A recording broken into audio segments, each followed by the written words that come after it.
Dear friends, ladies and gentlemen, there were already some jokes going around about the 17-hour sharp. I just heard this with a Daka-Eziwhou. So we're more welcome to the annual event 2015, marking the 20th year presence of the Swiss National Science Foundation, the SwissCore, the contact office for European Research Commission and Education here in Brussels. For those who live and work in Brussels, you can imagine how we're relieved we are to find you all well here today. The trade unions in Belgium had announced a general strike for today, which would have basically meant we would have to cancel this event. And then the prognosis for the weather up here in under the attic was up to 30 degrees, so we cooled down through the day. Thank you very much for being with us here today. To celebrate the 20th birthday of Swiss knowledge institutions in Brussels, we were thinking of a slightly different format than in the past. You might remember we had out with our German colleagues, a reception and some speeches. Tonight we'll have a short symposium with concise statements about the contribution of the Swiss knowledge institutions, research, innovation, and education to the Europe of knowledge. My name is David Bomert. I'm the head of office of SwissCore, and I will be moderating you throughout this evening. Maybe you already know, but SwissCore is the branch office of the Swiss National Science Foundation here in Brussels. And so our first contributor, in fact, is your host tonight. Martin Vetterli, president of the Swiss National Science Foundation, a very well welcome. A scholar in electrical engineering, computer sciences and applied mathematics, who will most likely give us some insights into the contribution of the Swiss also in the light of the just launched digital single market. In this sense, dear Martin, thank you very much. May you enlighten us on internationality and careers in European science. Thank you.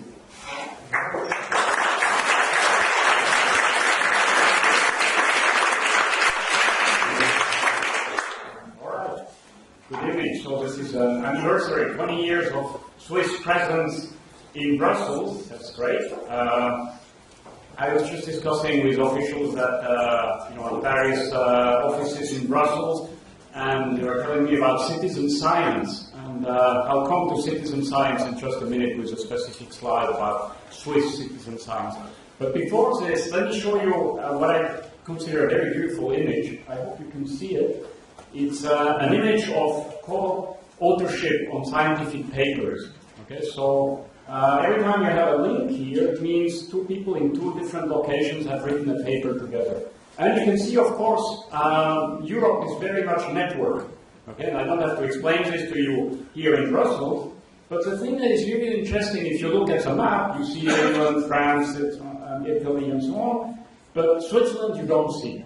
Okay, so as a famous Swiss artist said at the World Exhibit in Sevilla in 1992, La Suisse n'existe pas. Okay, he didn't make friends in Switzerland, as you can guess, especially because he is sponsored by the Swiss government, I believe. But the point is that truly Switzerland is actually very present in Europe, but not identifiable as a single country. Unlike France, where you can see Paris, the UK, where you can see London, etc. Switzerland is completely in the web of science in Europe. And that's the main message, I think, of my talk, is that despite the vagaries of politics and, little, ups and downs in our relationships at the political level, Swiss science is here to stay, is here to contribute to Europe. And that's really what I want to get across here.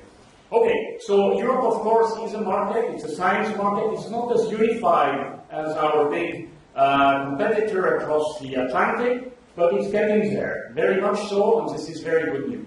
If you look at publications, the famous scientific paper trail, Europe contributes actually more than North America to scientific publication.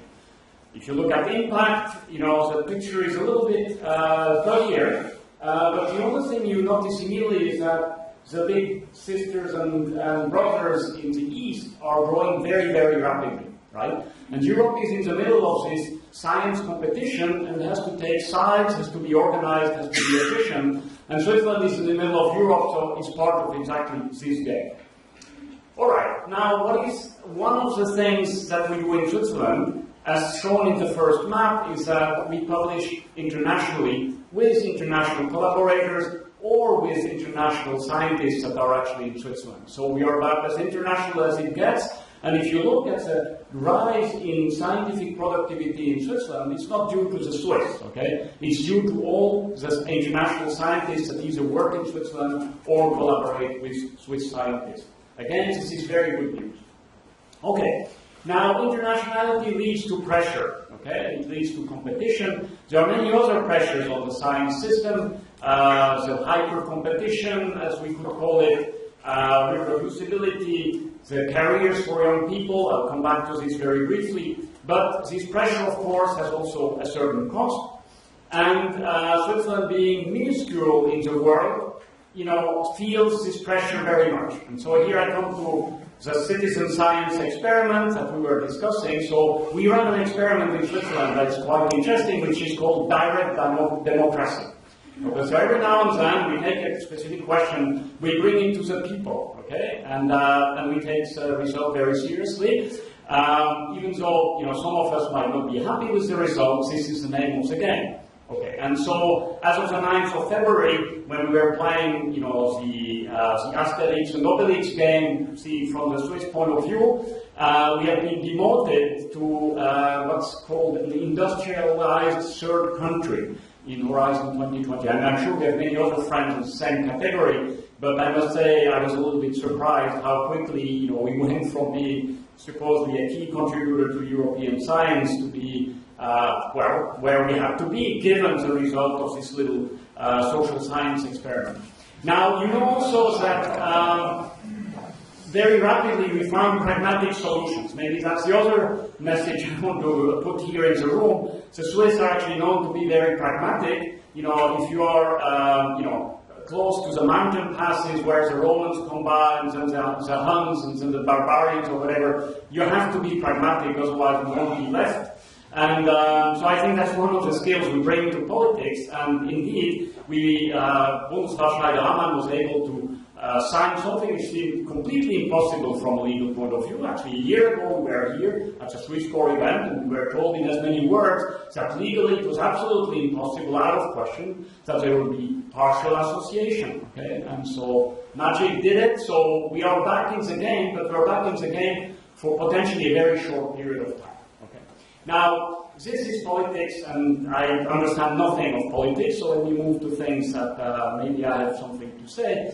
One is that we want to be an active member of the European research era. We have been an active member with various instruments by participating in FP programs, but also by doing our own programs together with other European countries. And we also want to be a responsible member of the European research era, not just cherry picking, which is something that sometimes we are accused of, but also helping, for example, up-and-coming countries to develop their science system by, for example, showing best practices that we have implemented in Switzerland. And there is a long tradition to this. The National Science Foundation, who is actually the development corporation in Switzerland, has run a program called SCOPES, which has been running for 25 years, even longer since the existence here of SwissCore, to help collaboration with former Eastern European countries. We just had the anniversary of the 25th year, and Jean-Pierre Bourguignon was kind enough to also come and speak about the topic of cohesion in Europe, of the science system. A very, very important challenge, I think. Okay, and so in particular, we launched a program which is, I think it's quite interesting if it's successful, which is sort of a take-home grant for people from ex-Eastern European countries of a sort of a substantial size where people that want to go back and establish their own independent research group can actually implement it. Okay? The call is open. We hope for a good success of this program, which will also be a pilot for other programs of a similar kind. Okay. So SNF, the Swiss National Science Foundation, wants to be a good boy or a good girl in this European science system, and I would say there are two major things where I have some worries. One is the promotion of careers of young people, which is a very difficult thing in the academic environment, which has a tendency to be relatively conservative. As Larry Summers said, if you want to reform academia, it's like moving a graveyard. You get very little help from the people inside. Okay, so much for academia. But the other thing is that Switzerland being very small and having always been in a position of having to collaborate internationally, has also, quite some experience and maybe best practices that we are, of course, very interested to share with our neighbors and friends. I'm going to finish with two things which are closer to my field of research, but I think have actually an impact on European science in this country. The first one is, everybody knows this, is open access. And, if you want to know why open access is still an issue, you can just look at this graph, which is the growth of the cost of journals with respect to inflation, and so you can see somebody's making a killing out of scientific publications. You know who the culprits are. I simply want to say that they keep going at it, okay? And I think we, as funder of science, should take a more active role to actually cut through this, cut out the middleman, right? And there is a beautiful European initiative that has done it, and it's eLife, which was started by the DFB, the Wellcome Trust, and a US funding agency, which is an open access journal of very, very high quality. Of course, it has a certain cost to run a journal like this. You need editors, you need reviewers, etc. And so it doesn't come for free, but I think this is the best investment, is to cut out the middleman, and that funding agencies, together with scientists, actually run the scientific publishing business. Okay, so I hope that there are more examples like this, and the National Science Foundation certainly is interested in models like this. The second one is a more obvious one. It's also one that is on the table. We talked about the digital single market in Europe.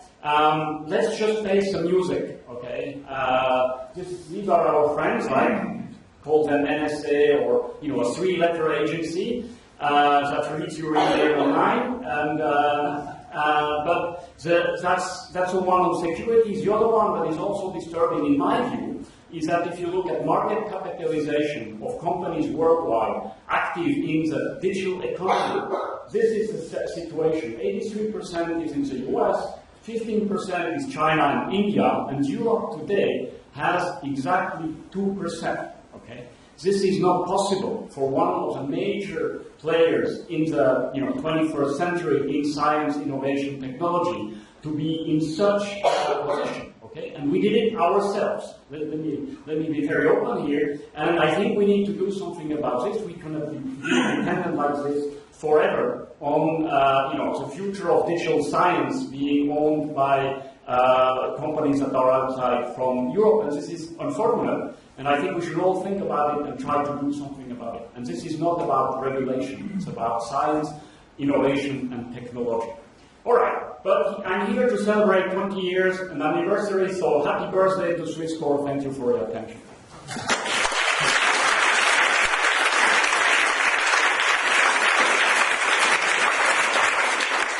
Dear Martin, thank you very much for these hilarious announcements. Serious announcements, of course, we of SwissCore will follow up on the announcement of the scheme with regards to the new member states. We'll come to our colleagues and distribute the information. Dear Martin, I think I speak on behalf of all of the SwissCore staff in the last 20 years, and there's quite some of them here in the room. A special welcome to them. That I would like to express on behalf of all of us a very, very warm gratitude for the collaboration, the support the Swiss National Science Foundation has given to us as the branch office here in Brussels. And I equally would like to extend this gratitude for the fantastic collaboration to the Swiss State Secretariat for Education, Research and Innovation, our second funder, and our third funder, the Commission for Technology and Innovation. We are deeply grateful for making our work possible here in Brussels. Ladies and gentlemen, we come to the second speech. So we had computer sciences. We are moving more in the field of law. The topic of the speech is the role of science in the Swiss-EU relations. There's quite a list in terms of science for diplomacy, diplomacy for science, science of diplomacy. Roberto Balzaretti, Ambassador of Switzerland to the European Union, thank you very much. Please enlighten us on the role of science in the current Swiss EU affairs. Thanks.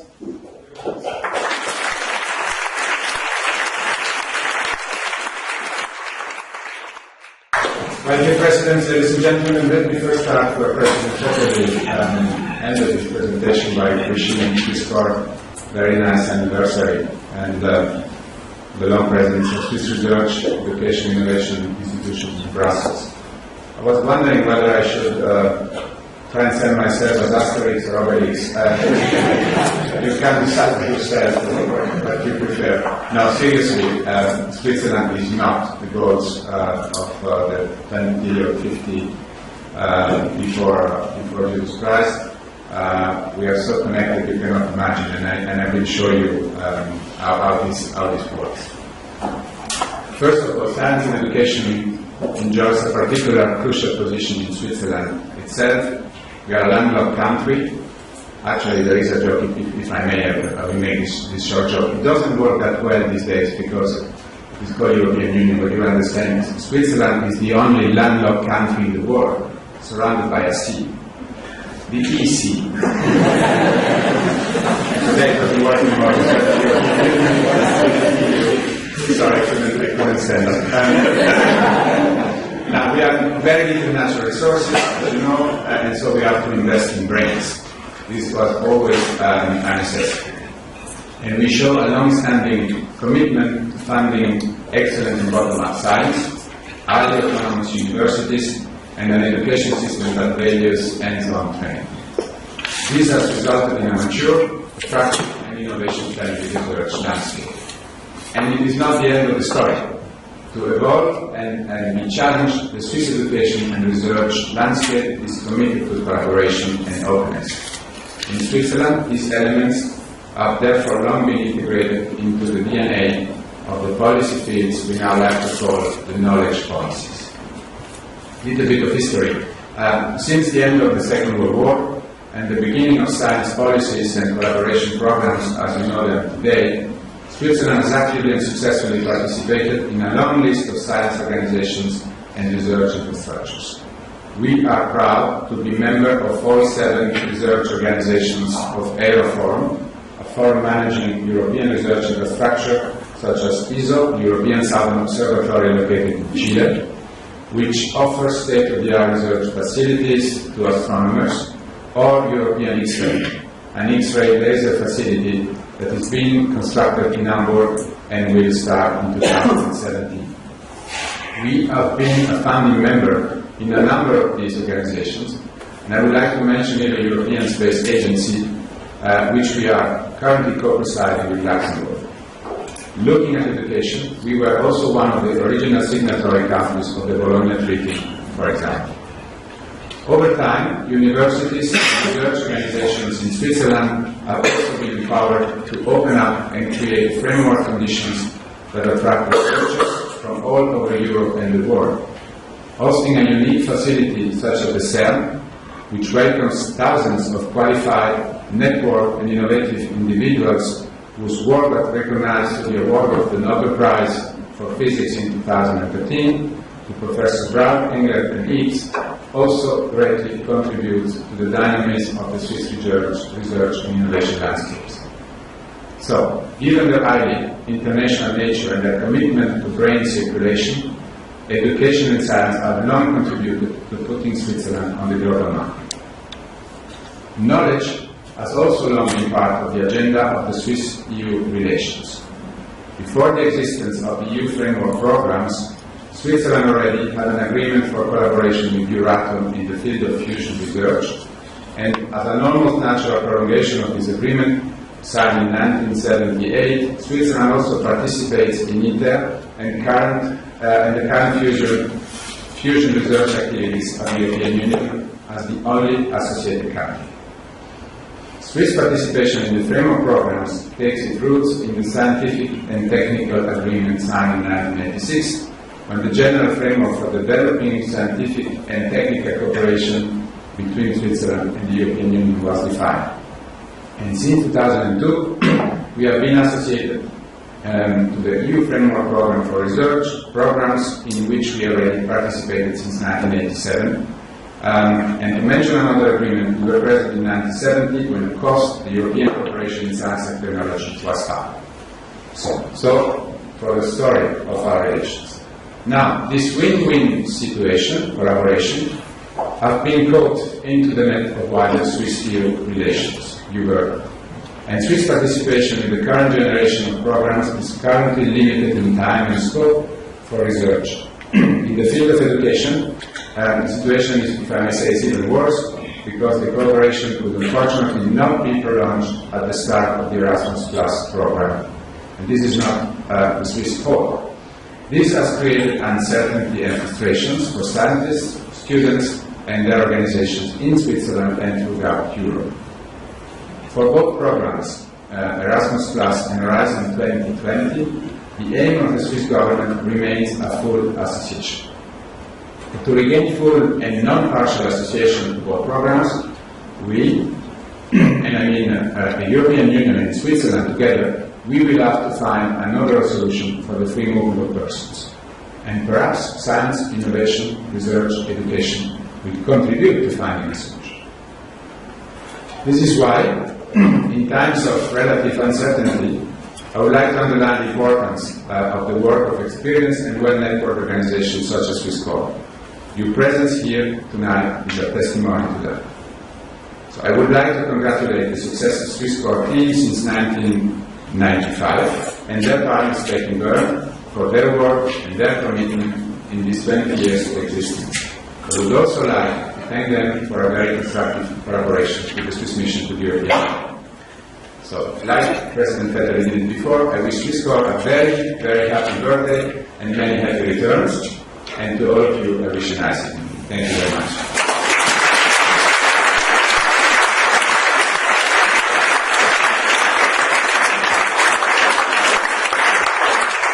Thank you very much, Roberto, for describing this legal context, but particularly for enlarging the contribution of Swiss knowledge to the Europe knowledge outside just the usual association to framework programs in a broader context. I would actually like to give the great gratitude back. I mean, you as the representative of the mission of Switzerland to the European Union in general, but also to your science and top technology counselors as of 1995. We have experienced an extraordinary and privileged collaboration with you all. And on behalf of all of SwissCore, many thanks for this collaboration. Ladies and gentlemen, these were the two speeches to set the scene. Now we come to the so-called keynote speeches of tonight. It's a very great honor and pleasure, the first keynote speech. So we're now really looking into the contribution of Switzerland to the European knowledge. Our first contribution is done by the President of the European Research Council, Jean-Pierre Bourguignon, a mathematician by training and a Frenchman, a neighbor. So he will give us a personal, professional perspective on how Europeans perceive our contribution. Thank you so much for being with us. Great honor.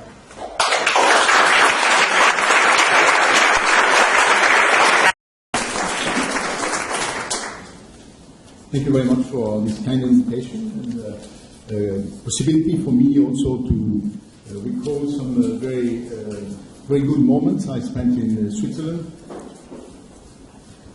Thank you.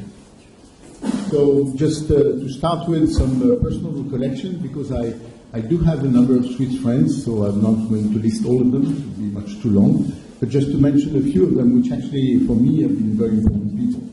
The first person I would like to mention is Armand Borel.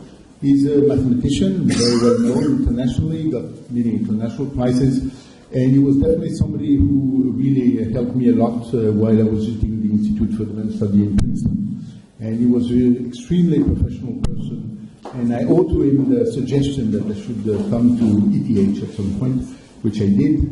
And actually the person who hosted me in Zurich at that time was not a Swiss, but a German, Jürgen Moser, who was the director of the institute at ETH, the Mathematical Institute.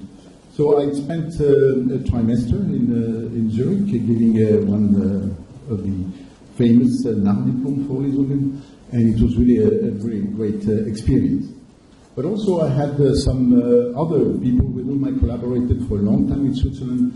I shared some students with André Figuer, who is still very much engaged in working on the complete works of René Thom in association with IHS. André and his wife have been really long-time friends, and so André used to be a professor at the University of Genève, he's retired. Another person with whom also I've collaborated in some way, I mean, Alain Valette, from the University of Neuchâtel, who is actually not Swiss, but from Belgium. So he settled in Neuchâtel and is also very good friend. But my work in mathematics, I'm a geometry, is also very close to theoretical physics. And I must say that I share also with Konrad Osterwalder a number of things, and also embarked me when he became director of the United Nations University in the Council. So I'm finishing my mandate in the Council of the United Nations University, and that I owe to Konrad. And my closest friend probably is Jörg Fröhlich, who just retired from ETH. We have been discussing a lot on Einstein in particular, and I owe to him a number of very, very right points on reading properly Einstein in many different places, including in politics. So this was my short recollection about my collaboration with various Swiss scientists or scientists established in Switzerland. But of course there are many others, and I really enjoyed all my stays in Switzerland very much, and I owe to many Swiss institutions quite a lot of my own career. So just to recall things that many of you know, but I think it's always good that a non-Swiss tells you something about this, is the fact that Switzerland is very high in the, if you look at the hierarchy of countries, how they dedicate money to research, and you see Switzerland is, below South Korea, Israel, and a few countries, Finland. Although, you know, the first measure taken by the new government of Finland has been to diminish support to research, which was a very nice announcement for a number of people. It's true that Finland is very high. And if you look at my own country, France, it's below the average of OECD, so I measure the difference it makes to be in your situation compared to the French situation. If you look at the ranking in universities, I don't trust very much the rankings, but there is one thing which is steady about Switzerland, is that no matter which ranking you take, and if you divide by the number of inhabitants, Switzerland arrives very high. So here, of course, the case of the US is very peculiar, but Switzerland is just very close and in a very close situation with the Netherlands, and much higher than France, which is much lower. So now, in terms of salaries, of course, Swiss is pretty well positioned, and so that's salaries for researchers, and so it's not a surprise to you, but it's also very expensive to live in Switzerland. In terms of publication, again, if you introduce the size of the country, then you will see that Switzerland is the country which has the highest number of percentage of publications among the 10% most cited publications. And again, France is much lower at 12.7, but Switzerland is really dominating.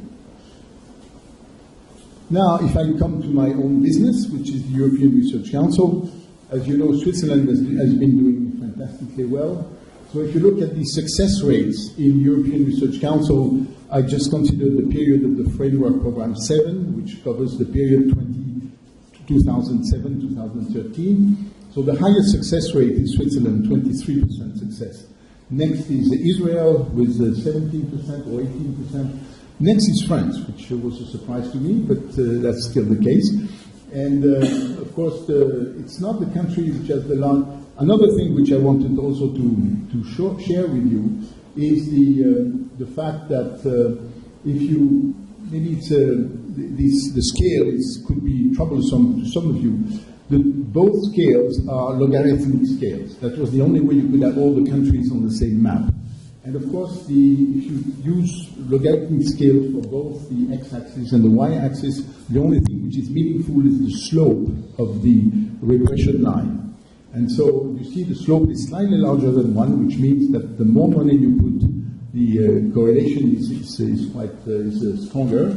And here you see a peculiarity of going from Macintosh to the Windows world, is that the circle for Switzerland has switched. So it has moved to a new place. That's life. Anyway, the point I wanted to make is that the more a point for a country, here in Switzerland, and the more a country is away from the line, it means the more the people are using wisely the money they receive.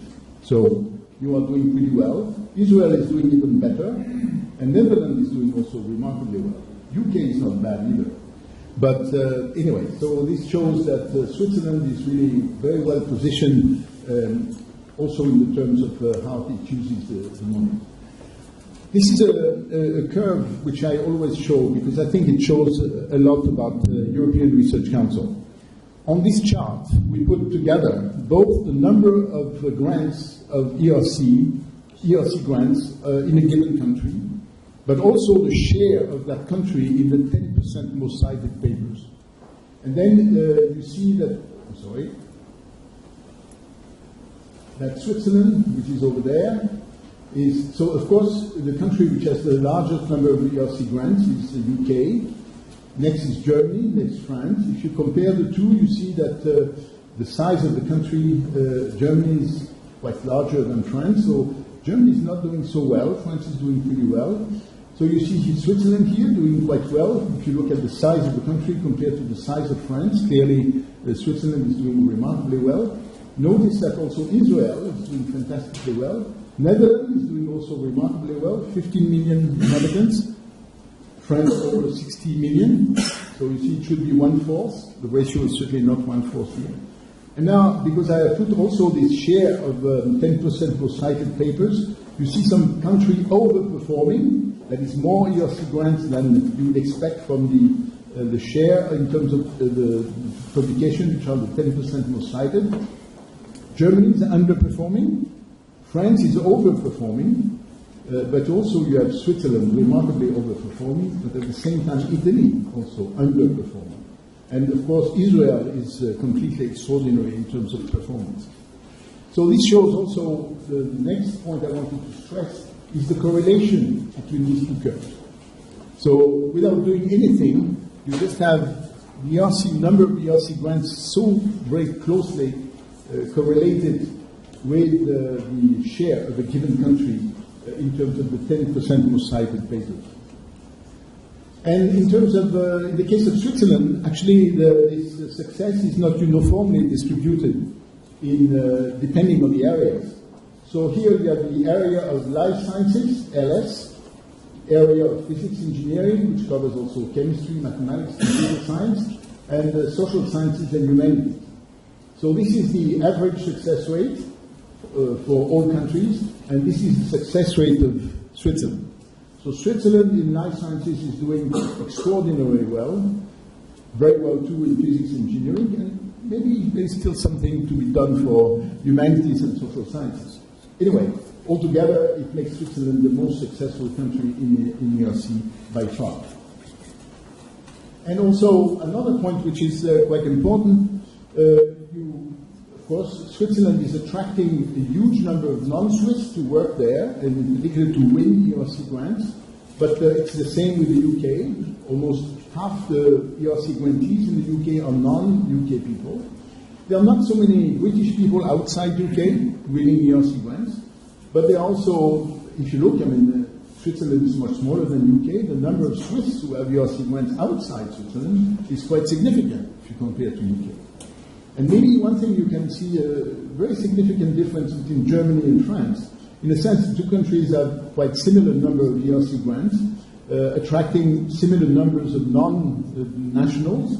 But you see the number of Germans who are holding ERC grants outside Germany is very considerable. But you won't be too surprised to learn that some of them are actually in Switzerland. So that's not a great surprise. And then also one thing that this statistic shows is this very peculiar and worrying situation for Italy. Basically, no capacity in attracting non-Italians, and a huge number of Italians outside Italy earning ERC grants, which shows that the training in Italy is very good. The young people are very talented, but they don't find jobs in Italy. And of course, some of them are in Switzerland too. And what is really much worrying is the fact that a very large proportion of these Italians who have ERC grants are actually very young people. That's a very significant question. So, yeah, a number of non-Swiss people in Switzerland holding ERC grants, 238 of them. And here is the distribution. So, as I said, quite a number of Germans, a number of Italians, French, also people from the US, from UK, etc. But also some Swiss who are abroad, 26 of them, and 7 in UK and 6 in Germany, and the rest in many different countries in Europe. So I think you are not surprised that the two leading Swiss organizations, I mean universities, EPFL and ETH, are very highly positioned among the universities in Europe holding ERC grants. Of course, the whole discussion is a bit maybe more complicated by the fact that some organizations, such as CNRS or Max Planck, of course, are different because they are multi-located. But also there are some other Swiss universities who are doing quite well. University of Zurich, so rectors should be pleased. And also you have University of Geneva, which is also doing quite well in this fine arts, which is a very tough competition for all these institutions.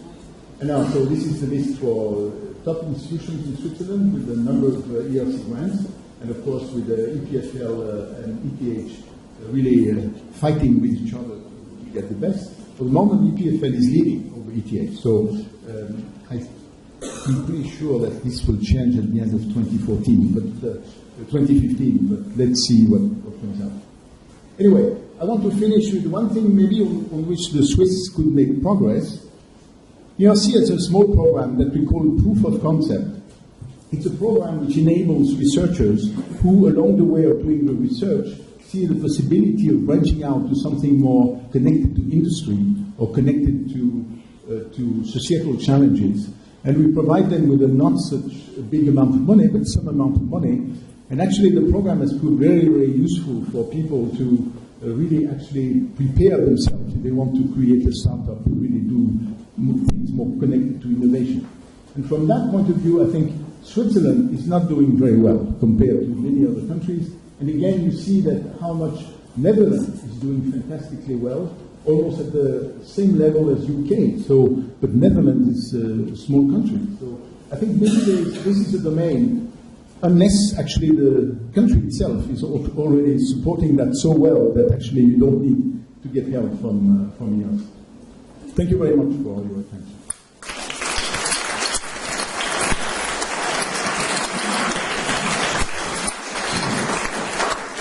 Mr. Bourguignon, thank you very much for these facts, but also pointing out on some points where we have to learn. I recall the social sciences and humanities as well as the proof of concept.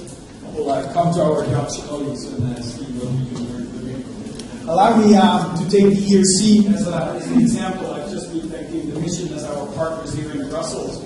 Thank you on behalf of all of the European institutions, and also our colleagues from the informal group of Brussels-based liaison offices for the long-standing collaboration. Allow me to extend my gratitude to our partners in Switzerland, EU-Research in the field of research and innovation, and CH Foundation in the field of education. Our work cannot be done without about these partnerships, so thank you very much.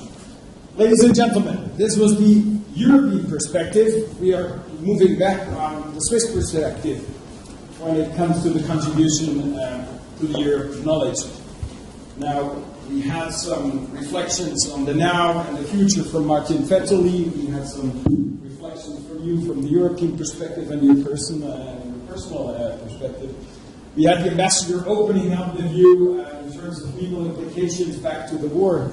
I warmly invite Rector Michael Hengartner to even enlarge the scope a little broader back in history to reflect on where we come from and what our contribution has been to the Europe of knowledge, and maybe you'll also look a little bit in the future. Now, you're a biologist, I understand, so by now we have had mathematicians, lawyers, and engineers, so we close the scientific discipline. Thank you very much for being with us.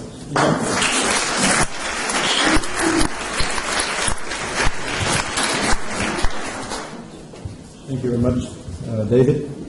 Let me start by also congratulating SwissCore for its 20th anniversary. David, you got to work a little bit on your English pronunciation. Lawyers, not liars. I've been given the hard task to try to sell to you the Swiss contribution to Europe of knowledge. So let me start back. So Switzerland was founded a little bit over 700 years ago when a bunch of farmers decided that they wanted to become their own bosses. At least that's what the legend says. We know that Switzerland is in the heart of Europe, geographically, culturally. Geographically, that's a quirk of history. If these farmers had been somewhere else, Switzerland would probably not be in the heart of Europe, but at the edge. But its culture at the center of Europe is partially the work of Switzerland. It's the will of these people coming from different places, deciding that they would forge their fate together. But it's also partly the result of the interactions between these people and the rest of Europe.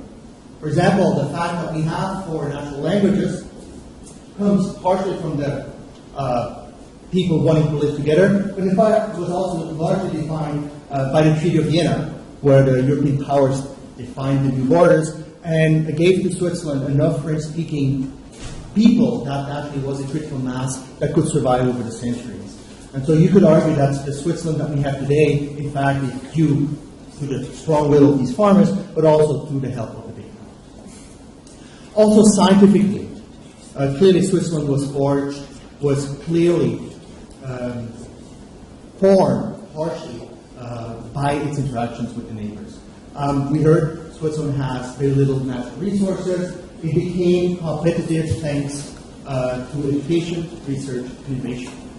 Many of the good ideas in innovation, many of the concepts in education, of course, Switzerland simply imported. Some many years ago, your universities, we heard came from Bologna. This is the founding of our first university, the University of Basel. Some more recent imports like the Bologna reform, we heard Switzerland was one of the first signatories, perhaps one of the staunchest enforcers of Bologna, who did this typically Helvetically, perhaps too well compared to other countries. So clearly much we brought from inside Europe contributed enormously to the bulk of Switzerland. I hope to convince you today that Switzerland every now and then also contributed to Europe. I take now the example of my own university, not because it's better, we heard it, but it is the one I know best, and so I can tell you a few anecdotes. Switzerland, for example, in the education system, brought things that we take for granted today. The concept of a state university. The University of Zurich, founded in 1833, was one of the first universities that were not founded by the church or by a king, but rather by the will of the people, by democratic decision. Zurich University was also one of the first to accept women in Europe. We had, for example, the first legal degree given to a woman in Europe. So the first legal doctor, female legal doctor in Europe was from our university in Vetterli. She then also was the first to habilitate.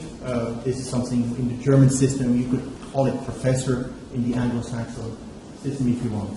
So clearly things that today we took for granted started in Switzerland and progressively immigrated out. I must say, even in Switzerland, it was, I wouldn't say scandalous, but highly controversial. But it was a wise idea to give this woman a doctorate. After all, she was supposed to look after her 2 children.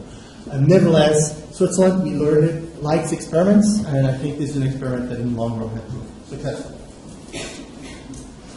Over these centuries, Switzerland growing, clearly integrated, became an intricate part, a full part of Europe in many, many different ways. I show you just perhaps some of the most obvious ways, infrastructure-wise, transportation, the building of the tunnels across the Gotthard allowed north of Europe and Switzerland, the south of Europe to be tightly connected. The Swiss banks, which allowed much of Europe to, or at least a good part of Europe to be built up by giving credit to companies.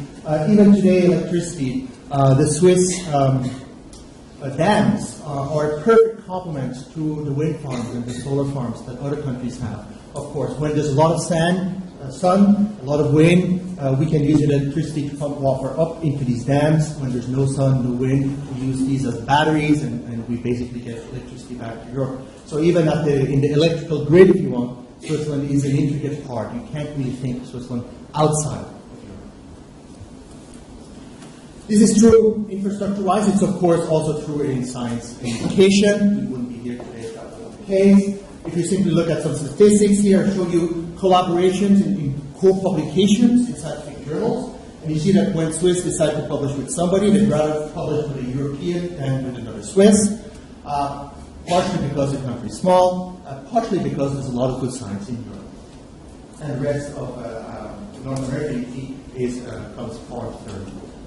Also in the movement of people, student exchange, Erasmus Plus, as you know, unfortunately is not a member anymore.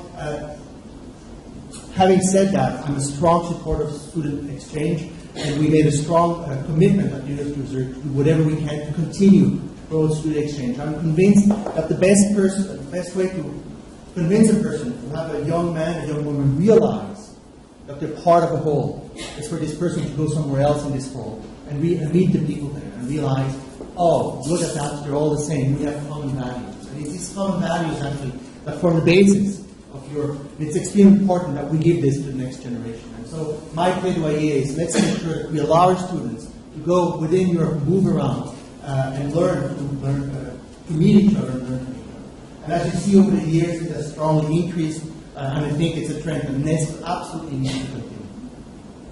Not only students, other scientists move. Switzerland has one of the impressive figures that it has more foreign scientists inside the country than Swiss scientists. We heard from Jean-Pierre Bourguignon. Most of the Swiss he met actually were outside of Switzerland, and inside of Switzerland he met non-Swiss. I was glad at the end, at least, that Jürgen Fröhlich was a Swiss within Switzerland. At least I met one Swiss in Switzerland. And as I implied, also we have a huge diaspora, so many Swiss scientists work outside of Switzerland. And this is good. So this is neither brain drain nor brain drain. Drain, it's brain circulation. It's this free movement of people, of ideas, that makes science exciting and makes science successful. And that's why we're strong proponents of keeping this up and running. We're convinced that this movement of Swiss abroad and foreigners coming to Switzerland has been greatly strengthening science, not only in Switzerland, but also throughout the continent. I myself am a product of that, not about my history, but just to give you an idea of what it actually means. I experienced this. So I was born in Switzerland, genetically Swiss, but my father was an academician. And so after his studies at the ETH, he went to Paris for 2 years for a postdoc, then assistant professorship in Bloomington, Indiana. Then we moved to Quebec, where he found a job in French-speaking Canada. When I was big, I took my family with me, and we first moved to Boston, then to New York. And then, I wouldn't say by coincidence, but at the end, I ended up back in Europe. And so over generations, these scientists move back and forth. And again, I think it's extremely important that we support that, because with these scientists come ideas, come cultures, come ways of thinking about science. And it's extremely important that we keep this going on. So the take-home message then from this part of the talk is that Switzerland is, and definitely considers itself to be, an integral part of Europe. Physically, but also in the sense of the research area of Europe, the higher education area. Swiss students, Swiss scientists greatly appreciate the benefits from being part of this area, and they really cherish these interactions that they have with their area. We hope, the numbers would suggest it's true, that not only Switzerland, but also the rest of Europe gains from this exchange, from this cooperation, from these collaborations between students and between institutions, between scientists. Now, so far I showed you a great picture. However, you know, see, life is always more complicated than that. Davide already mentioned it. Switzerland is unique. Of course, every country is unique. Switzerland also has its quirks and its quirks. And two things that make Switzerland a little bit different from the others is that it is in a part of Europe, it is part of Europe, but it's not part of the European Union. The second thing that is slightly different in Switzerland than other democracies is this strong tradition of participatory democracy, from bottom-up democracy, where people get to directly give their say into things that in many other countries believe to be exist. And that, of course, has sometimes negative consequences, like last February, 2014, where the Swiss population, as black minority, nevertheless, decided that they felt one needed to limit immigration. Now, of course, this is difficult. The question is, what can you do about it? And so there's this wonderful saying, if life gives you lemon, make lemonade. I'll translate that, and basically the question then is for scientists in Switzerland, well fine, so we have a country that is not part of the EU and has this tradition of bottom-up democracy. What can you do at Alex? What's the lemonade that you can make out of this Swiss lemon? And so, sometime last year we came to a great idea of the project that I'd like to present you today, where we think Switzerland fits the bill, and that's something that Switzerland could contribute from years forward as the next contribution perhaps to the development of society. And so we call this project CSI in Switzerland. Now, for those of you who think that this is a new thing of crime scene investigation, but not in Las Vegas or Miami, but Switzerland, you're wrong, I'm sorry. CSI stands for Citizen Science Initiative. Let me explain to you what citizen science is. Basically, it's something that has appeared over the last few years, where basically normal people, assuming scientists being normal too, but specialists, so non-specialists, undertake research in collaboration with scientists. So the definition of the Oxford English Dictionary is there. Wikipedia has a similar one, and it's at the erudite today. OED definition. So basically you have a project where rather than just like scientists work on it, you get people out of the public to collaborate to become co-authors on your research. This is part of the open science movement that we heard about, free access to research, free access to data. It's part, interestingly, one of these part where people are not quite sure what to do about it. It's always on the slide, but it's towards the bottom of the priorities, and that's because it's not too easy actually to make a good project where you have 10,000 collaborators. You know, how do you set this up? How do you have the infrastructure? What do you do with computers? What do you do with the ownership rights, the cooperative rights, ethical rights? If you do it in the health sector, your co-authors or your patients, you know how to deal with that. Things like that. So although it is definitely something interesting, it's something that is not perfect here. Let me give you one example of what can be done with citizen science. This is Galaxy a project that was started by one of our colleagues at CPH. And these people, they're interested in galaxies. And there's different types of galaxies, spiral galaxies and galaxies. And then there's the interesting other ones, which people would like to know more about.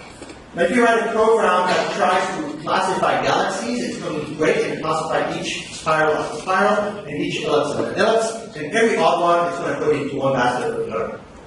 Computers are terrible at this, defining all. People are great at it. So what you do is you invite people, they simply go on their website, on their web computer, on that website, and they click on each photo and they say it's galaxy or ellipse or odd. And if you do this for 50 naive people who have no astrophysics background, they're way, way, way better than the computer. Alright. This apparently is interesting for the public, and Zurich, the platform that has Daka-Eziwhou, has a meet and over 1 million users. So there's a million authors, a million people doing science that weren't doing science before. Alright, so why is this interesting? Well, for scientists, faster and better science, right? So that's okay. But I think there's much deeper implications. For example, it makes science more democratic. People can participate in science who before had no chance to do it. False innovation, they can start doing experiments with before. They have, of course, technical development. You write programs, you have systems to move data around. But I think the last year, perhaps the most important one. It connects people and academics. It promotes the development of digital society. And it enhances the understanding of science. By having these people participate in research, they start understanding what is research about, how do you have an hypothesis, how do you test this hypothesis, or what are perhaps the limits of research. And this is why we think this is the perfect project for Switzerland, right? So Switzerland, with this bottom-up democracy, where people always co-decide about the future of science, this is a place where they need to know about science. But this is a place where they want to co-talk, they want to co-create, right? That's what basic democracy is about. So I think Switzerland is the perfect lab to test this. But of course, Switzerland is not the only place. The whole of Europe, being a big democracy, is an ideal place to then expand this. And so what we like to do is start in Switzerland, then expand this to Europe, and contribute in this way to have a citizen science become the next big thing in open science. Having access to the data is great, but having everybody being able to do something with it is even better. How are we going to do that? First, we need to establish goals. The biggest challenge for citizen science right now is that its activation energy is high, and there's no best practices. So in a joint collaboration between the University of Zurich, the University of Geneva, and ETH Easter. We plan to launch an initiative to set standards of excellence in citizen science. I'm not going to walk through all the slide, but what's important is that you have quality control. If you have 10,000 authors, you need to make sure that the product is correct. It needs to be participatory. You don't want to have cheap labor. You want to have co-authors. That requires some criteria. You need to have something that works for all disciplines, a platform. You need standards for governance, for publications, for peer review. And finally, of course, you need again accessibility. It needs to be open at the end to the public. I think if we achieve that, we'll have made a huge step in bringing science one step further and have the public better understand and better participate in an enterprise that is at the heart, not only of Europe, but of European soul and the European. And with this, I close. Thank you very much for your attention. And again, happy birthday to you.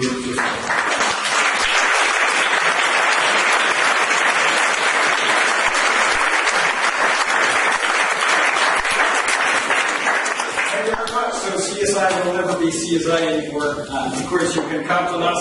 We will support you. Thank you very much. Ladies and gentlemen, the type of work we are doing, of course, is in the end not about science foundations, missions, research councils, and SwissCore, but in the end it's about the universities, it's about research institutions, it's about the researchers.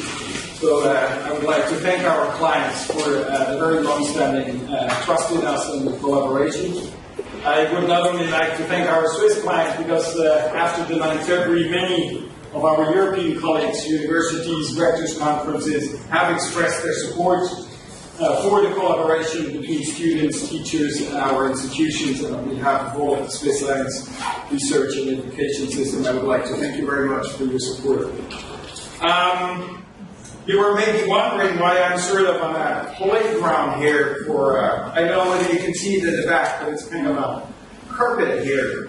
So it wasn't on your program.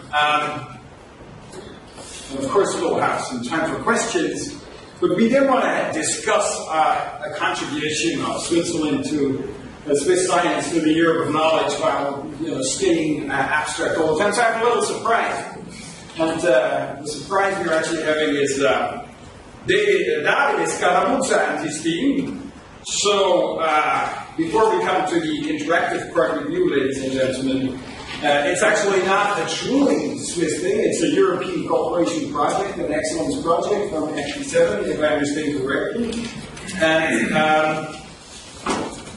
so you will present the first autonomous navigation of a micro-quadrotors in GPS-denied environments using vision as the main sensor modality. Davide, Scaramuzza, it's your role. Thank you very much.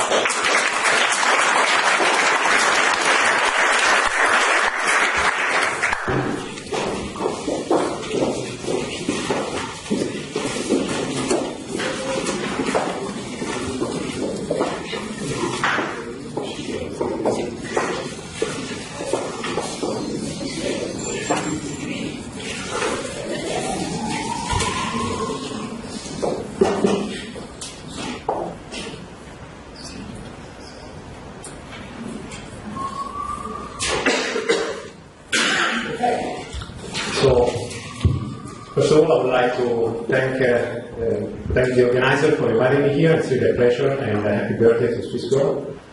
And my name is Davide Scaramuzza. I'm currently assistant professor at the University of Zurich, and I work as the presenter said, I work on autonomous vision control drones. And today I'm here actually not alone, but I'm very proud to be here with actually the three best of my team: Flavio Fontana, Matthias Felder, and Elias Müller behind the phone, who are actually PhD students in my lab. And we work on drones. Actually, some of you probably the first rows can see that there are a few drones laying around. We brought 3. And we are going to fly some drones here. And but there, when you look at the title, you can recognize, you can understand the word drone, but probably autonomous and vision control can appear a little fuzzy to many people. So I'm going to explain those words in a little. So in the last few years, we have heard a lot of news about drones, these small micro aerial vehicles that are capable of doing things that they never imagined before. We actually read a lot of news about drones that can transport parcels. That's what Amazon announced more than 1 year ago. We heard about drones that can actually save people in search and rescue operations. We read of drones actually being used for taking videos and nice photographs from the air. Also, drones are being used for inspecting power plants, nuclear facilities, or factory environments. We also have heard a lot of news about drones being used for law enforcement and firefighting, or even drones for agriculture. But the reality is that all these drones that we have heard about, they are not yet autonomous. In fact, there is always an operator in the loop. So there is always a skilled professional pilot with a remote control, physical remote control, who usually controls the drones up down to the most detailed level. But actually, as you can imagine, when there is always a human in the loop, well, human is prone to errors that can be fatal, as much as they can be fatal for car accidents, for example.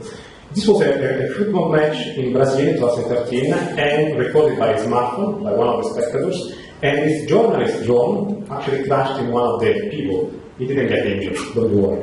Nothing really seriously happened, fortunately, but this is what actually can happen now that we hear a lot about drones that want to fly, deliver parcels around the world. So there is, of course, a huge concern about safety, security. So now let's try to understand this word autonomy. Why do we need autonomy? But first of all, what does it mean that a robot, a drone is autonomous? So autonomous means that it can fly all by itself without any user intervention. Or if there is a human in the loop, the autonomy, so the software on board the drone, could actually take over in order to facilitate the work of the human. Why is this of interest for us? Because as you saw in the previous video, fatigue, pressure, stress can actually distract the pilot, even the most professional pilot, which is actually piloting that drone that crashes the person. So this onboard software can take over and relieve the pilot from this stress. Okay, so there is a lot of interest in drones that can actually have some autonomy. But there are also some specific applications where autonomy is crucial. Think, for example, of search and rescue and remote inspection operations. For example, when I say search and rescue, think of disaster zones. So when there is, for example, an earthquake, like in Fukushima, a tsunami. So actually, drones are already being used in search and rescue operations, but there is always a human pilot behind it. So what does it mean? That the range of the drone is only until the range, maximum range of the drone is until basically there is, of course, wireless communication with the drone. But actually, most of the operations with the human pilot only take place under direct visual contact between the operator and the drone. So what happens when the drone actually enters a building? Well, here there are a few solutions. You can actually video stream the video from onboard cameras, but of course, after a while, usually 15 meters, the connection drops. What do you do in this case? Well, of course, you can rely on autonomous drones that are actually structured to be able to complete a mission. The mission could be explore this unknown environment and look for people, then come back home to the firefighters so that we know immediately which is the location of these people. Same operation could be, for example, for remote inspection. And in fact, we are collaborating with the CERN and the United Nations International Atomic Energy Agency to see how drones could be used in addition to rovers to actually complete the operation in places that are actually unreachable by ground robots. But now the question is, how do we achieve autonomy? How are our drones, our robots, able to fly all by themselves without human intervention? Well, actually, I'm sure that all of you have heard about the GPS, Global Positioning System. It consists of a constellation of satellites around our planet, and they emit signals that are actually received by our GPS receivers, and they are used actually to localize in a city.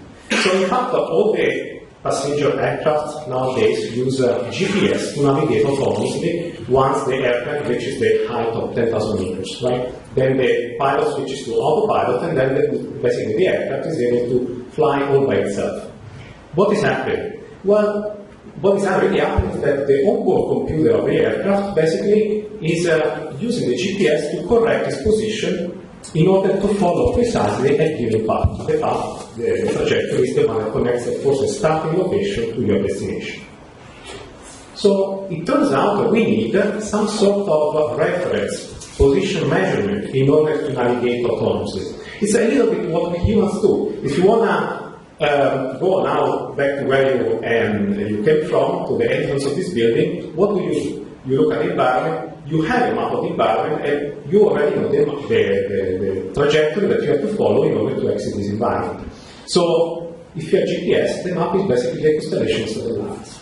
But there is a problem. As all of you know, GPS does not work indoors. There is no signal coverage here in this room. But if you go outside, there is. But not always, in fact. If you are below a tree, there is not good coverage. But even when you are close to a building, there is not a good coverage as well. The theory tells us that in order to have a good GPS localization, we need at least 4 satellites. But very often when we fly, or we move, or we navigate our car at low altitude between 2 buildings, actually we often experience that our Garmin or TomTom GPS says recalculating. Why is that? What happened? Well, the GPS gets lost. But why does it get lost? Well, because the occluded satellites are actually now behind the buildings, but we still receive their signal, because the signal is actually bouncing on the facades of the buildings. What does it mean? That the signal is actually traveling along a path, which means there will be a delay, which will cause basically a big error in the position estimation. So, now, how do we navigate then close to buildings, or even worse, inside a building where there is no GPS coverage at all?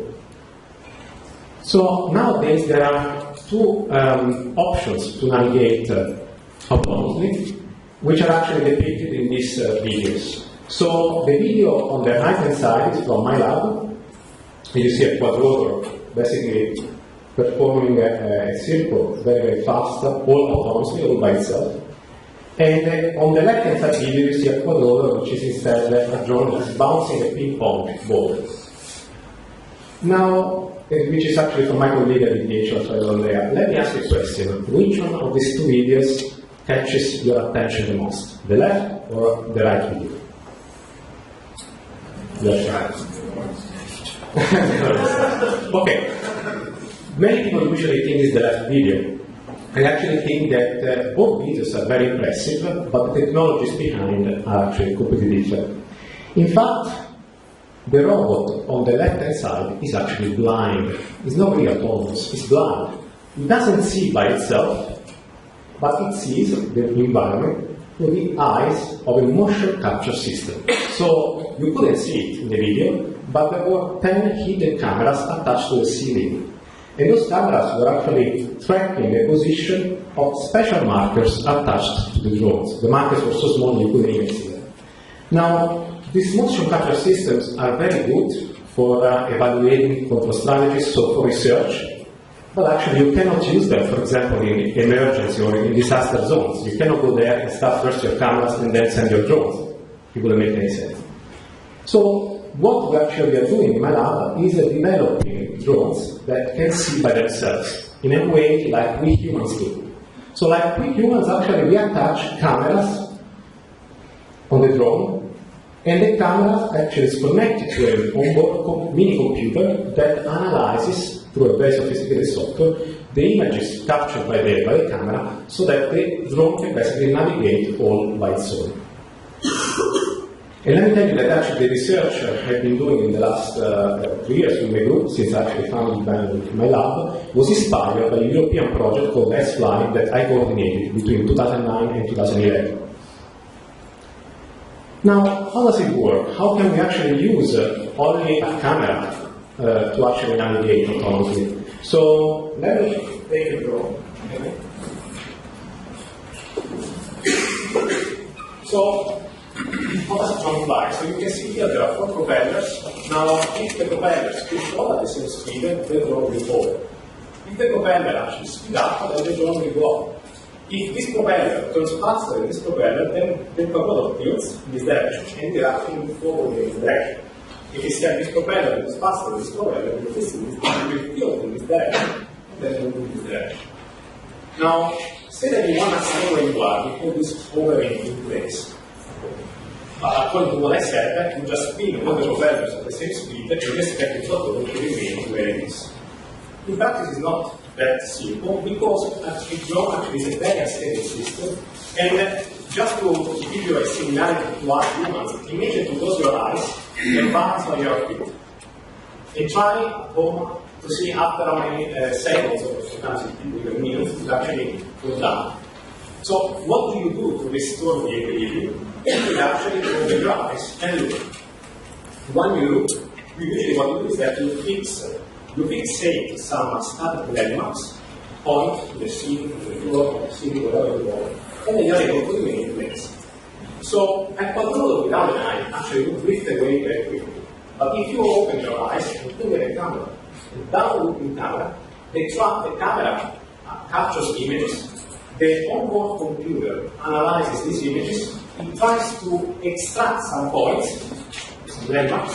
So let's imagine that the drone is moving, it's capturing images, you capture many images, and then it tries to extract some landmarks. These landmarks actually are coordinates, so points with very high coordinates in the image, and we try to track them so that if the quadrometer is disturbed by myself, for example, by some turbulence like wind, it goes back to the same starting position. Okay? That's how our software works.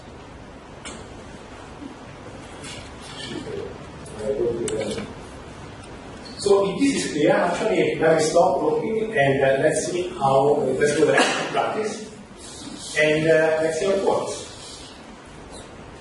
So now, the quadrometer also, it's not just going to open, but because we soon need to see him like navigating and moving around. So he needs some global information. Remember that GPS how it works, it's a global position system. So there are coordinates that are given to the robot, so that the robot can actually fly these coordinates. But in order to be coordinated, the robot needs to have first a reference frame.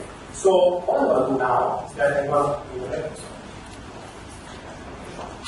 I'm going to now move the quadrometer forward, and I define the x-axis. The z-axis is defined by the accelerometers.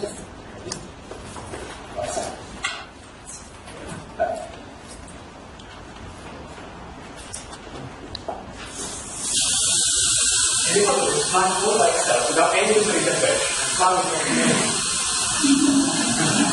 What is happening here? Now we're doing exactly what I told you before. So the software is actually extracting, analyzing the images. We extract 70 images a second. So this process is really, really fast. Then the software extracts these corners from the images and tries to track them over time. Now, what happens if I disturb the quadrometer? So I'm going to simulate the wind.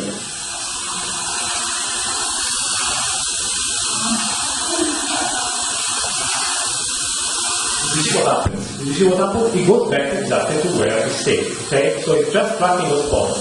Now I define the coordinate frame, the coordinate system. So what plug we in between is that we specify a few waypoints in this volume.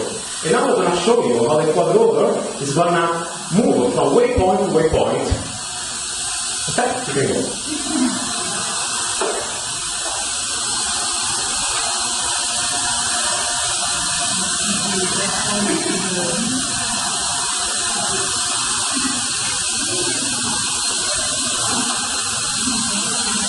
And when it moves, now it's doing something more sophisticated than what I told you before. When it moves, it's actually trying to analyze all the further images to extract new points and build a map of the environment, which you don't see now. We're going to see during the dinner, because later we're going to fly again, and we give you more insight about the algorithm. Now we'll just show you what this can do. So it builds a map out of these points, and it tries to actually accurately follow a trajectory that Flavio given before, in order to, by actually correcting the drift that is doing during the motion. Okay, so it tries to correct its position with respect to the waypoint that Flavio has instructed at the beginning. And notice that the drone was completely autonomous, so there was no intervention from the side or from the side.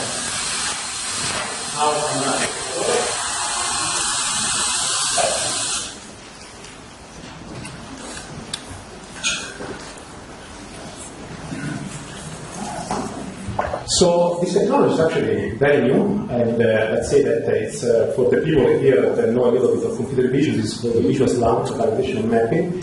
It all started already in 95, but actually people were using lasers. But only in the last 10 years, people switched from lasers to cameras, and only in the last 3 years now these algorithms start to come out of the research environment and move into really also factory environment. So actually we also try to collaborate closely with industry, and I want to show you two main applications of where actually our technology is already being helpful.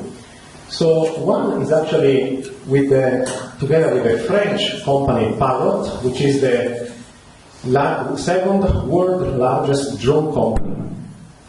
They sold about 1 million of drones, not this one. This one is a new drone that actually is about to go into the market. It should be released, I'm not allowed to tell you, but they said to tell only by the end of this year, but actually much earlier. This is going to be the first drone equipped with 5 cameras that can actually be used using our algorithms to actually navigate autonomously without GPS. And the main application of this drone is going to be inspection of power lines and inspection of bridges. Why do we need cameras to do inspection of bridges and power lines? Well, so far, in fact, it has been done very successfully with GPS or by hiring human pilots, still the most expensive human pilot. But very often the problem is that these operations are very tedious for the operator. Of course, the operator then can very easily get distracted, get under pressure and stress. And especially when you have to operate this for several hours a day, it can actually become quite a very stressful situation. So, and when you want to inspect a bridge, below the bridge, there is no GPS coverage. That's why you would actually need an operator. But now, actually, the idea would be to use the cameras, the onboard cameras, and our computer vision technology to actually do autonomous navigation. So we are actually porting these algorithms to this new platform, and this project is also partially funded by the Commission to Technology Innovation and the Swiss National Science Foundation. But we also collaborate with another big player, which is the CERN in Geneva. So actually, this is also part of another project, actually funded by the 7 framework program. So, you know, in CERN, there's a problem that when they send technicians to inspect the LHC tunnels, especially after the experiments, they get usually exposed to very high doses of radiation.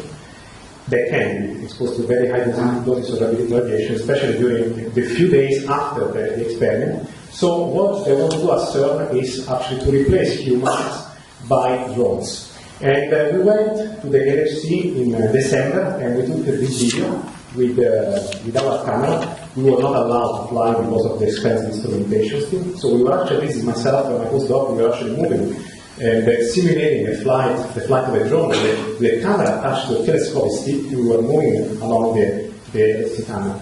So this is a project that will actually end in 2 years from now, where the purpose will actually be to use drones and possibly vision control drones to actually autonomous navigation in the target. But so here actually I'm about to conclude, but during the dinner you are actually welcome to come back here upstairs, because we are going to show you our drone flying more and more again, but not the same demonstration. We are going to fly 2 different things. First, we are going to show you how to use a drone to actually take 3-dimensional pictures of the environment, so a 3D scanner, flying 3D scanner. But we're also going to show you a way to actually fly a drone by yourself. And so actually be the human in the loop. And don't worry if you don't have any experience in piloting drones, because actually our software is going to assist you. So you can be sure you won't make any mistakes. And let me also mention our funding, the Swiss National Science Foundation, program, NCC Robotics, and Google, and especially my lab members, among which the wizards behind this demonstration are actually here. Thank you very much.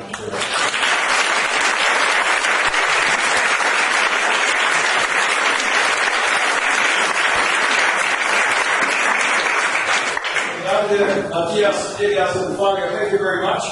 You heard it already, it was announced. Don't worry, it will not be during the dinner, or March of the dinner, so we'll very concretely, after this, go down for some drinks, and some first courses to be served, some bubbles, any other drinks. And then precisely at 10 past 7, there's the next demo, which is basically 20 minutes before the main course is served at 7:30. And the second, when you actually can fly the drone with the team, is at 10 past 8. Again, 20 minutes before the dessert buffet will be served at 9:30. So you can use the drone and have proper food. Thank you very much. We look very much forward to your